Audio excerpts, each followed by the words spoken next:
Good morning class, this is your lecture 3 on chapter 4 and lecture 3 is based on the method of calculating national income, that is third method, expenditure method. In the previous two lecture we have studied about methods of calculating national income, that first is value added and second is income. Now we are studying about expenditure method. Okay, so according to this method, national income is estimated in terms of expenditure on the purchase of final goods and services produced in the economy during an accounting year. जैसे आपको नाम से पता चल रहा है कि expenditure, इसमें जितना भी एक्सपेंडिचर होता है जो हम गुड्स और परचेज़ करते हैं, मतलब गुड्स सर्विसेज को परचेज़ करते हैं, जितना भी उसमें एक्सपेंडिचर होता है उसको हम इसमें उसको लेके चलते हैं, मतलब ठीक है, उसके थ्रू हम लोग नेशनल इनकम फाइंड आउट करते हैं. इसको हम कंजप्शन और इन्वेस्टमेंट मेथड भी बोलते हैं, क्योंकि हम इसमें क्या कर रहे हैं, एक्सपेंडिचर कर रहे हैं, खरीद रहे हैं, तो कंज्यूम कर रहे हैं ना हम लोग, ठीक है, खरीद रहे होंगे, यानी कि हम क्या कर रहे हैं, जब हम लोग कंजप्शन कर रहे हैं तभी तो कंजप्शन के लिए ही तो हम लोग एक्सपेंडिचर कर रहे हैं, ठीक है. तो इसलिए इसको इन्वेस्टमेंट मेथड और कंजप्शन मेथड भी बोलते हैं, या फिर इसको इनकम डिस्पोजल मेथड बोलते हैं, ठीक है. Estimation of expenditure on the final goods produce during the year with in the domestic territory. आपको पता ही, मैंने आपको पहले भी बताया था कि जो GDP MP होता है वो क्या होता है, estimation of expenditure on the final goods, जो कि ड्यूरिंग द ईयर, एक साल में जो हम फाइनल गुड्स सर्विसेज को खरीद रहे हैं डोमेस्टिक टेरिटरी के अंदर ही अंदर, with in the domestic territory, उसको हम बोलते हैं मार्केट वैल्यू ऑफ GDP, यानी कि GDP MP, ठीक है. अब जो क्लासिफिकेशन है, अब देखो फाइनल एक्सपेंडिचर की बात करें, फाइनल एक्सपेंडिचर क्या है, हम बोल रहे हैं ना कि फाइनल एक्सपेंडिचर है, तो फाइनल एक्सपेंडिचर को क्लासीफाई किया है. एक होता है प्राइवेट फाइनल कंजप्शन एक्सपेंडिचर, दूसरा है government final consumption expenditure, third है इन्वेस्टमेंट एक्सपेंडिचर और फोर्थ इज नेक्स्ट एक्सपोर्ट, ठीक है. प्राइवेट फाइनल कंजप्शन एक्सपेंडिचर को C से डिनोट करते हैं, गवर्नमेंट वाले को G से, इन्वेस्टमेंट वाले को I से और नेट एक्सपोर्ट को X-M. देखो इसमें X क्या होता है, एक्सपोर्ट, X क्या है, एक्सपोर्ट, और M क्या है, इम्पोर्ट. आपने याद रखना है, एक्सपोर्ट में X आ रहा है तो यानी कि X है. नेट एक्सपोर्ट निकालने के लिए एक्सपोर्ट माइनस इम्पोर्ट, ठीक है. Investment expenditure is further classified into two parts, that is fixed investment, second was it inventory investment, ठीक है. नाउ फाइनल क्लासिफिकेशन जो है, फर्स्ट था हमारा, जैसे मैंने अभी आपको बताया, final consumption, private final consumption expenditure.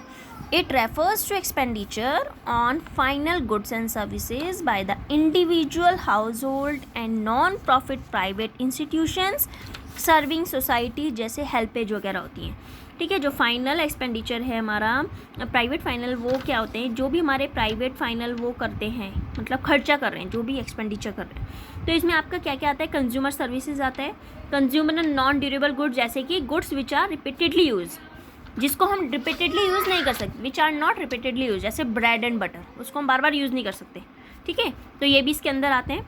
Consumer durable goods which are repeatedly use, जिनको हम बार बार यूज़ कर सकते हैं, जैसे फर्नीचर एंड वॉशिंग मशीन, ठीक है.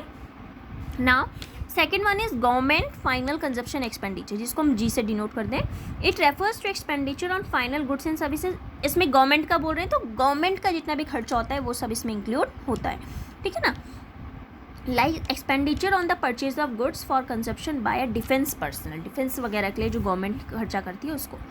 नेक्स्ट है investment expenditure. It refers to expenditure on the purchase of final goods by the production, by the producer. इसमें कौन करता है, प्रोड्यूसर्स करते हैं expenditure.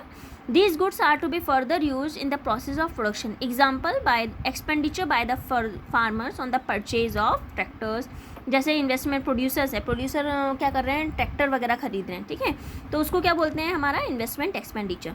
Investment expenditure is further classified as fixed investment and inventory investment. Fixed investment होता है, दूसरा inventory investment होता है. फिक्स्ड इन्वेस्टमेंट क्या होता है, it refers to expenditure by producer. देखो इन्वेस्टमेंट है, इन्वेस्टमेंट कौन कर रहा है, प्रोड्यूसर कर रहे हैं, तो एक्सपेंडिचर जो प्रोड्यूसर्स करते हैं on the purchase of fix asset, जैसे प्लांट एंड मशीनरी. और इन्वेंट्री में it refers to change in stock during the year, change in stock during the year, that is closing stock minus opening stock. Next आता है आपका net exports. Net exports मतलब मैंने आपको पहले बताया था, difference between exports and imports during an accounting year, ठीक है. इसमें देखो आपको मैं कन्वर्जन एक्सप्लेन कर रही हूँ. कन्वर्जन मैंने आपको पहले भी बता चुकी हूँ शायद, ये मैंने आपको पहले ही बता रखा है कि GDP से अगर NNPFC, GDP MP से NNPFC यानी कि नेशनल इनकम को डिनोट करते हैं NNPFC से. तो GDP MP में से अगर मैं डेप्रिशिएशन को माइनस करती हूँ तो मुझे NDP MP मिलता है, ठीक है. NDP-MP देखो हमने क्या चेंज किया, ग्रॉस को नेट में चेंज करने के लिए मैंने आपको बताया था डेप्रिसिएशन को माइनस करते हैं, क्योंकि ग्रॉस में ऑलरेडी डेप्रिसिएशन ऐड होता है, तो हमें नेट में जाना है तो माइनस करते हैं। अब NDP आपके पास आया स्टेप 2 में, NDP-MP आ गया। अब मेरे को जाना है NDP-FC। देखो स्टेप बाय स्टेप जाएंगे तो इजीली आपका सॉल्व होता है, डायरेक्ट इतना बड़ा फॉर्मूला कोई याद नहीं कर सकता है, तो आपको स्टेप बाय स्टेप इसको सॉल्व करना है, ठीक है। NDP-MP से NDP-FC, देखो NDP सेम है, MP से FC, मार्केट प्राइस से फैक्टर कॉस्ट में जाने के लिए NDP-FC मतलब डोमेस्टिक इनकम, फैक्टर कॉस्ट में जाने के लिए क्या करना है, मार्केट प्राइस में NIT इंक्लूड होता है, ठीक है ना, तो आप उसको माइनस करोगे। उसके बाद NDP-FC में NFIA को ऐड करोगे तो आपके पास NNP-FC आ गया, ठीक है। देखो आपने देखा कि ग्रॉस से पहले हम नेट में गए NDP-MP, NDP-MP से NDP-FC और NDP-FC से NNP-FC, तो स्टेप बाय स्टेप आपने इसको चेंज करना है, ठीक है। तो नेशनल इनकम हमारे पास फाइंड आउट हो गया, ठीक है। इसके बेसिस पे देखो एक एग्जांपल है, from the following data calculate the GDP at both market price और फैक्टर प्राइस।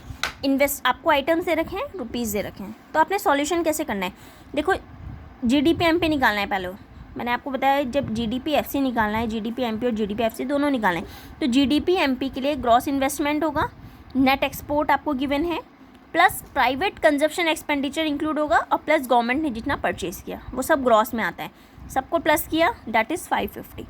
GDP-FC के लिए GDP-MP आपने निकल गया। अब फैक्टर कॉस्ट में MP से फैक्टर कॉस्ट जाना है, यानी कि NIT को माइनस करना है, ठीक है ना, तो NIT को माइनस कर दो that is given -5, so 550 minus 5, ठीक है, तो कितना आ गया 545 crore, okay. Now you have to do only this one numerical on this question on this lecture, sorry. Now you have to do home assignment on this same, you have to do 2 questions, ठीक है, in homework portal you can see that, okay। Thank you, have a nice day, and please do these notes in your fair notebook also, don't do only numerical portion, do all work, ठीक है, and you have to send your all work in the homework portal site, whenever you have to submit your homework you have to show your notes also there, okay। Okay, thank you, have a nice day.